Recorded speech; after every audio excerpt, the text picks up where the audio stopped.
안녕하세요. 오늘은 직장 내 괴롭힘 사건으로 손해배상 청구를 한 사례 말씀을 드리려고 합니다. 저희 사무실 변호사님이 진행을 하신 사건이고요. 직장 내 괴롭힘으로 상담 많이 주십니다. 손해배상 청구할 수 있느냐 이런 거 많이 물어보시는데, 본격적으로 영상을 이제 시작하기 전에 유의사항 하나 말씀을 드리고 시작을 하려고 합니다. 간혹 상담을 하다 보면은 다른 데서는 더 많이 받을 수 있다고 하던데요 라는 이야기 종종 듣습니다. 3천만 원까지는 받을 수 있다고 했다, 손해배상금을 이 정도 청구할 수 있다 라는 상담을 다른 곳에서 이렇게 진행하시고 오시는 경우들이 있는데요, 제 생각에는 그런 곳은 선택하지 않는 것이 좋다라고 말씀드리고 싶습니다.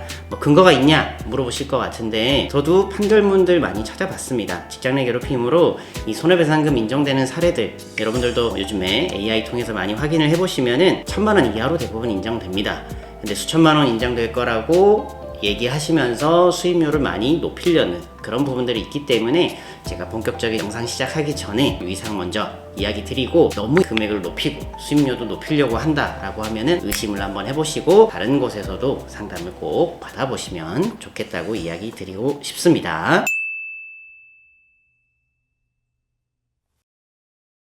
본격적으로 직장 내 괴롭힘으로 인한 손해배상 청구 사례 말씀을 드리겠습니다. 이 사건은 이 주방에서 발생을 했는데요, 주방에서 텃세 이런 것들이 좀 심하다고 하더라고요. 이 사건도 그것이 좀 기반이 된 부분이 있습니다. 텃세나 이런 것들 때문에 원래 하시던 업무에서 설거지나 이런 좀 다른 업무로 배치되는 일도 있었고, 폭언으로 인한 고충이 있다라고 말씀을 상급자한테 했음에도 불구하고 사업주가 이런 것들을 제대로 해결해 주지 않았어요. 그래서 결국은 적응장애라는 진단을 받으셨고, 이것이 업무상 재해로도 인정이 됐습니다. 폭언이 입사하고 나서 얼마 안 있어서 발생을 했어요. 녹취나 이런 내용들 다 들어봤을 때도 주방장님한테도 말씀을 했고요, 팀장님한테도 말씀을 했는데 이게 해결이 잘 안 됐고, 오히려 가해자가 너 주방장한테 무슨 얘기 했어 이런 것들을 알게 되는 상황 때문에 좀 더 심해진 것 같아요. 특히나 주방장님이나 팀장님이 휴가일 때 태도가 돌변을 해서 괴롭힘이 더 심해지는 이런 양상도 있었습니다. 그래서 이 적응장애 때문에 장기간 치료를 받아야 되는 상황이었는데, 여기서 사건이 하나가 더 발생을 합니다. 처음에는 이제 회사에서 한 2주 정도 병원에 가게끔 했는데, 한 2주 지나니까는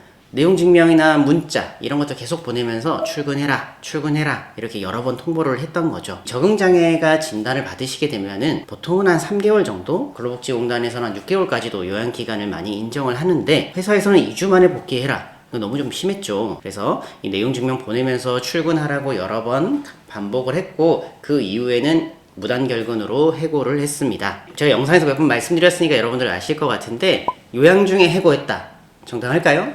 당연히 부당하죠. 업무상 재해로 인해서 요양 중에 해고하는 건 무조건 부당하다, 근로기준법에서 심지어 형사처벌까지 할 수 있다라고 명시하고 있는 사항입니다. 그래서 이 사건도 당연히 부당해고로 인정이 됐던 거죠. 그럼 스토리를 한번 정리를 해보면, 폭언이나 괴롭힘이 있었고, 이것을 회사가 제대로 대응을 안 했고, 산재도 있었고, 해고까지 있었고, 잘못한 것들이 많이 있죠. 저희 사무실에서 이 회사의 잘못이라고 주장한 것들 한번 정리를 해보겠습니다. 첫 번째, 회사는 직장 내 괴롭힘을 예방할 의무가 있습니다. 교육이나 이런 것들을 제대로 안 했다라고 주장할 수 있죠. 특히나 관리자한테 고충을 토로를 했는데 오히려 행위가 더 심해졌습니다.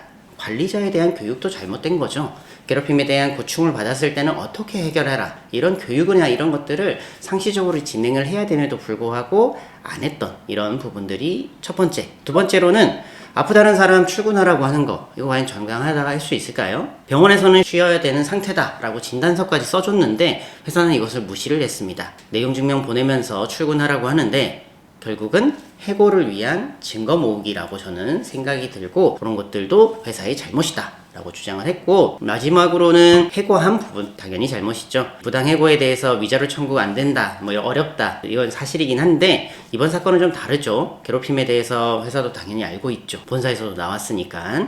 그리고 괴롭힘으로 인해서 정신과적 치료를 받고 있다는 사실도 알고 있었고, 치료에 이만큼 기간이 필요하다는 사실도 알고 있었습니다. 그럼에도 불구하고 해고를 했다. 회사는 이것을 충분히 알면서도 해고를 한 거죠. 회사의 잘못이라고 충분히 주장할 수 있습니다. 당사자는 괴롭힘을 겪으면서 이 녹음도 많이 하셨고 그때 있었던 일들을 연세가 좀 있으시다 보니까 워드 파일이 아니라 메모를 다 해서 저희한테 보내주셔가지고 저도 변호사님 자료 정리하실 때 옆에서 내용들 열심히 좀 읽어봤던 것 같습니다. 한자 한자 꾹꾹 눌러 쓰셨던 메모 내용이 조금이라도 놓쳐지지 않을까 해서 여러 번 읽어봤던 그런 기억들이 많이 나는 것 같습니다. 결과적으로는 법원은 회사의 책임을 인정을 했습니다. 소액 사건이다 보니까 상세한 판결 내용은 있지는 않지만은 회사가 잘못한 게 맞으니까 손해배상금을 인정을 했겠죠. 법률적인 책임이 있다라고 인정했다고 생각하시면 되고, 그래서 회사에서 이제 일을 하시다가 업무상재해 발생했고 치료가 필요한데 해고까지 했으니까 이런 잘못이 저는 인정됐다고 생각이 들고, 법원은 업무상재해로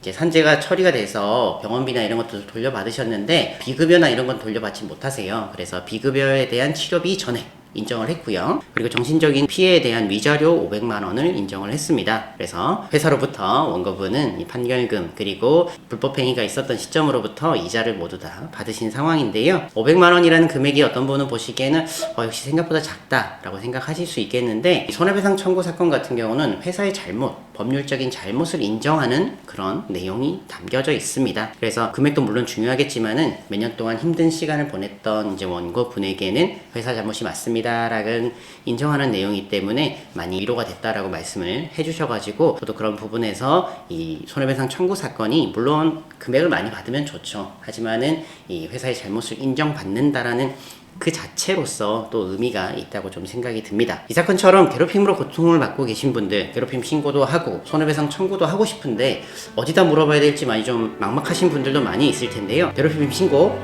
제가 하면 되겠죠. 노무사가 진행하고 이후에 손해배상 청구 옆방에 계시는 변호사님이 진행하실 수 있습니다. 한 번에 괴롭힘 신고나 손해배상 청구까지 실험해서 다 하실 수 있기 때문에 적극적으로 추천을 드립니다. 본문에 보면은 이 카카오톡 그 채팅 들어가는 링크가 있는데요. 거기로 문의 주시면은 제가 확인하고 답변 다 드리고 있고요. 영상 보시고 댓글 남겨주셔도 좋습니다. 댓글 남겨주시면 제가 내용 보고 답변, 방향성 이런 것들은 다 남겨드리니까요.